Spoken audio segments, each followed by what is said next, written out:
મિત્રો, તમે ઘણીવાર ફિલ્મોમાં કે ટીવી શોમાં કોર્ટની કાર્યવાહી દરમિયાન જોયું હશે કે જજ કોઈને મૃત્યુદંડની સજા સંભળાવે એ પછી તેમની પેનની નીબ તોડી નાખતા હોય છે. પરંતુ શું તમે જાણો છો કે જજ આવું શું કામ કરતા હોય છે? તો ચાલો ત્યારે હું તમને આ બાબત સાથે જોડાયેલા 3 મુખ્ય કારણો જણાવી દઉં.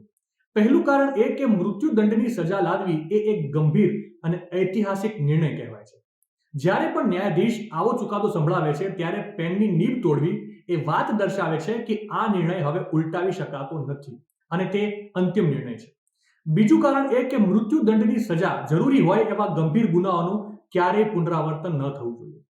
ત્રીજું કારણ એ કે મૃત્યુદંડ લખવા માટે વપરાતી પેનનો ફરીવાર ક્યારેય ઉપયોગ ન કરવો જોઈએ. વાસ્તવમાં બ્રિટિશ શાસન દરમિયાન જ્યારે ભારતમાં અંગ્રેજી કાનૂની વ્યવસ્થા અમલમાં હતી ત્યારે ન્યાયાધીશો મૃત્યુદંડ સંભળાવ્યા પછી તેમની પેનની નીબ તોડી નાખતા હતા. તેમનું માનવું હતું કે મૃત્યુદંડ લખવા માટે વપરાતી પેનનો ફરી ક્યારેય પણ ઉપયોગ થવો જોઈએ નહીં.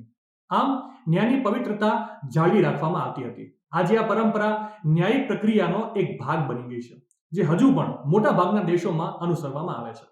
માહિતી સારી લાગી હોય તો રીલને વધારે શેર કરજો અને આવી જ અવનવી માહિતી માટે સંદેશ ડિજિટલ સાથે જોડાયેલા રહેજો.